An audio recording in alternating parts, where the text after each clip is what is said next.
Ever wonder how to close nearly a deal a day in real estate investing? Click the challenge button throughout this video and subscribe to my free 30-day video series, How I Close Thousands of Deals. Hey, this is Peter Vekselman. So today I want to talk about a topic that all of you come in play with or in contact with consistently if you're wholesaling deals, and it's something that I get constantly asked about, and that is this. When you're wholesaling a deal, and let's say you're trying to do an assignment, at what level or what dollar amount is the assignment just too big for you put in a HUD for your buyers and your sellers to see? You know, people always get paranoid. Well, I don't want my buyer to know that I'm marking it up $5,000 or $10,000, or I don't want my sellers to know. So there's a couple mitigating factors that go into that decision. So let me use actually a deal that we're right now closing, actually I think today, where we're actually double closing, meaning we're not doing an assignment. We're using we're using two separate closings. We're utilizing two separate closings, utilizing two separate HUDs. So here's the deal. I'm actually buying it for $61,000 and selling it immediately for $92,000. Okay, so that's a big, you know, that's a big spread right there. That's a, you know, $30-some thousand spread. And in this case, we decided to go with a double closing. Now, internally, our rules here are pretty simple. We'll do an assignment, anything 15 or below, and anything 15 or above, we're going into a double closing. Now, some people even get worried about lower assignment fees. Like, you know, people all the time contact me like, gosh, Pete, I'm making $5,000. I don't want to do an assignment on this one. I don't have the money to do a double closing and all this. So a couple things for you to consider. Number one, you have to make sure you're using very savvy closing attorneys or title companies, depending what state you're in.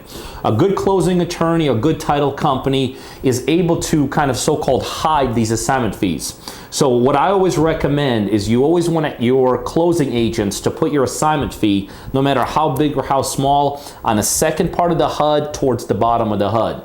Because really in the end, if you're a buyer, and especially if you're a seller, the real parts of the HUD you're looking for are the first page of the HUD. You know, here's my sales price and here's what I'm making. You know, or here's my purchase price and here's what I'm paying. Many times the second page, you know, it just kind of breaks up fees that are all summarized in the front page that they can't even see it. So you have to have a good and a savvy closing agent, very important. A good and a savvy closing agent will also be able to explain the assignment fees and, you know, and kind of work through them in a very nonchalant manner. You know, the one thing I always recommend is you do not want to use a closing attorney or an agent that or a title company that just throws these assignment fees into the buyers and sellers' faces. There's no need for that. It's just part of the transaction. It's everything we do is above board and it's very legit. But again, there's certain things that you want to showcase and certain things we don't. That's one of them. So the size of the assignment fee matters. The closing agent matters very much. The placement of the assignment fee matters very much also. Now, here's the other issue that people come in, maybe on some of these larger flips that you're doing, is that when you go into a double closing, most of the time you have to fund the front end transaction. So a couple things as a result of that. And a lot of times investors just don't have the money to fund, you know, here's a $60,000 that needs to be brought to this closing. A lot of investors, or maybe you yourself, don't have the kind of money you need on the front end. Again, a couple things here.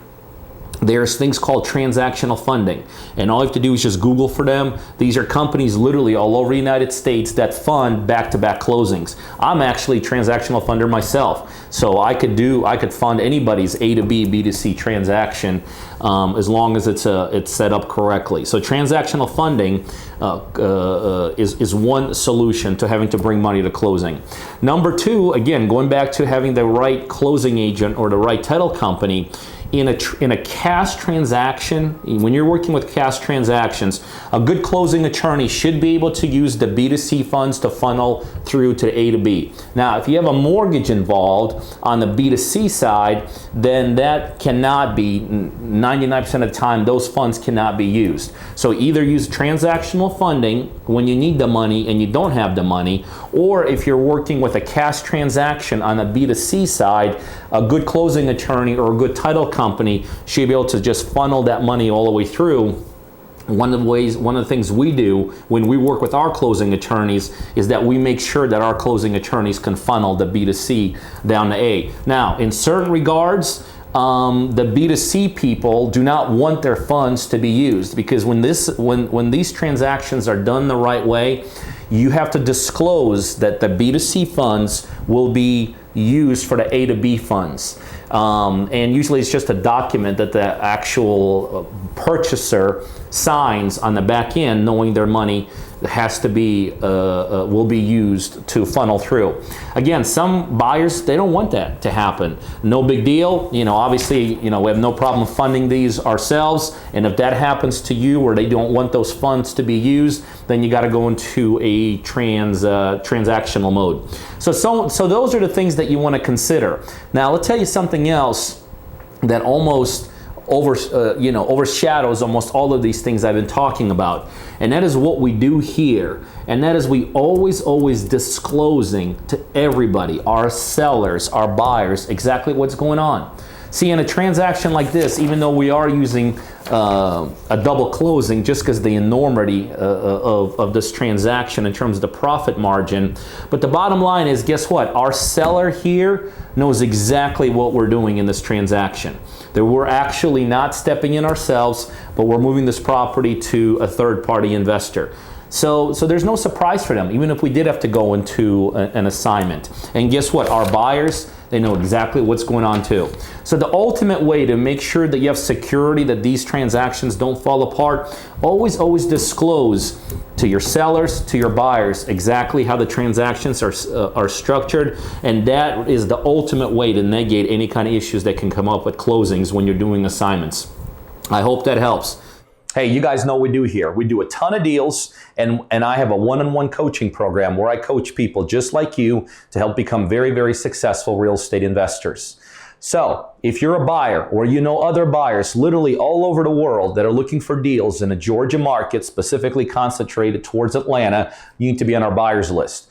By now, you'll see my email scrolling across the screen. Send me an email. Just say, add me to the buyers list. And on a daily basis, you're going to get some terrific, both ROI and equity-driven deals emailed right directly to you. The other thing, if you're looking to become a successful investor, whether you're brand new, just getting started, or whether you're doing it already and you're looking to be a bigger, more sophisticated, more savvy investor, I know I could help you do that. Again, you could either send me an email to learn more about my one-on-one coaching program, or better yet, right below this video, there's a link, coachingbypeter.com. You can go straight there and learn more about how I could help you become very successful in this industry.